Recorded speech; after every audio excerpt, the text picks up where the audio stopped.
তৈরি মীরা আর তারা। ওরা থাকত এক মেঘে ঢাকা পাহাড়ি ঝর্ণার ধারে, যেখানে সবুজের সমারোহ আর ফুলের সুবাস।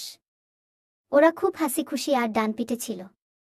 ওদের কাজ ছিল মেঘেদের রং বদলানো আর ঝর্ণার জলকে রামধনু রঙে সাজানো। একদিন ওরা ঝর্ণার নিচে এক স্ফটিক স্বচ্ছ পুকুরে বেড়াতে গিয়েছিল। সেখানে ওদের দেখা হলো এক জলপরীর সঙ্গে, যার নাম ছিল নীলা। নীলার ছিল নীলচে সবুজ চুল আর মুক্তোর মতো ঝলমলে ত্বক। সে থাকত গভীর সমুদ্রের এক কোরাল দুর্গে। মীরা আর তারা নীলাকে দেখে অবাক হয়ে গেল, কারণ ওরা এতদিন শুধু মেঘ আর পাহাড়ের গল্পই শুনেছে, সমুদ্রের গল্প ওদের কাছে ছিল নতুন। নীলাও পৈরি দুটোর ডানপিটের স্বভাব দেখে খুব আনন্দ পেল। তারপর শুরু হলো ওদের গল্প শোনানোর পালা। প্রথমে মীরা আর তারা ওদের পৈরি জীবনের গল্প শোনাল। কিভাবে ওরা মেঘেদের সঙ্গে ভেসে বেড়ায়, কিভাবে ওরা বৃষ্টির ফোঁটাদের নাচে, আর কিভাবে ওরা ভোরের শিশিরদের সাজিয়ে তোলে, সব বলল। নীলা মুগ্ধ হয়ে সব শুনছিল আর মাঝে মাঝে হেসে উঠছিল। এরপর এল নীলার পালা। সে শোনাল সমুদ্রের গভীরে তার জীবনের গল্প।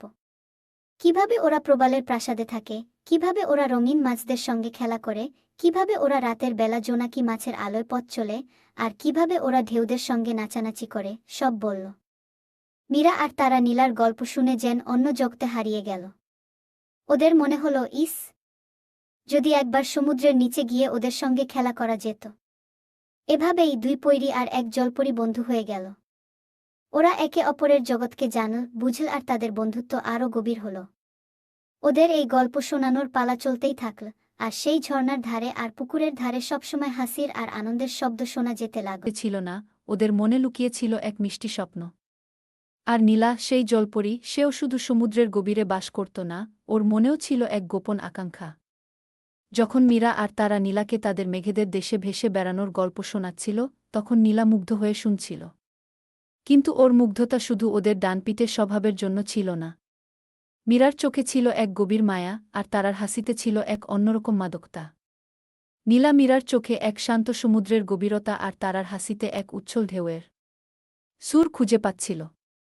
অন্যদিকে যখন নীলা তার কোরাল দুর্গের কথা, রঙিন মাছদের সঙ্গে খেলার কথা বলছিল, মীরা আর তারা মুগ্ধ হয়ে শুনছিল। কিন্তু মীরার চোখ আটকে ছিল নীলার নীলচে সবুজ চুলের ঢেউয়ে, যা জলের নিচে এক অদ্ভুত মায়াবী আলো তৈরি করছিল। আর তারা মুগ্ধ হচ্ছিল নীলার মুক্তোর মতো হাসিতে, যা ওদের মনে এক নতুন সুর তুলছিল। একদিন মীরা আর তারা নীলাকে নিয়ে তাদের মেঘের দেশে ঘুরতে গেল। সেখানে ভোরের আলোয় যখন চারপাশ সোনালি হয়ে উঠেছিল আর মেঘেরা রামধনুর রং মেখেছিল, তখন মীরা আর নীলার চোকাচোকি হল। সেই মুহূর্তে মনে হলো সময় যেন থমকে গেছে। মীরার মনে হলো, এই মেঘেদের দেশে নীলার মতো কাউকে পেলে জীবনটা অন্যরকম হতে পারত।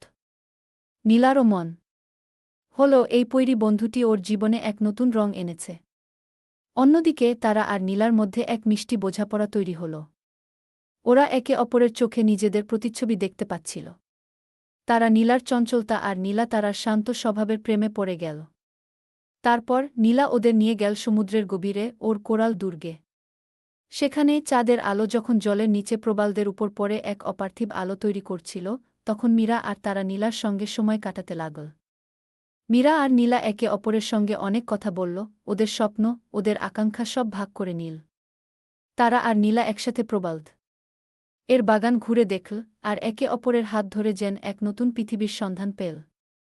এভাবেই দুই পৈরি আর এক জলপরীর বন্ধুত্ব এক মিষ্টি প্রেমের গল্পে রূপ নিল। ওদের ভালোবাসা ছিল মেঘ আর সমুদ্রের মতো, যা একে অপরের থেকে আলাদা হয়েও একে অপরের সঙ্গে মিশে যেতে চায়। ওরা একে অপরের জগৎকে ভালোবাসতে শিখল, আর সেই ভালোবাসার রঙে ওদের জীবন আরও রঙিন হয়ে উঠল। কেমন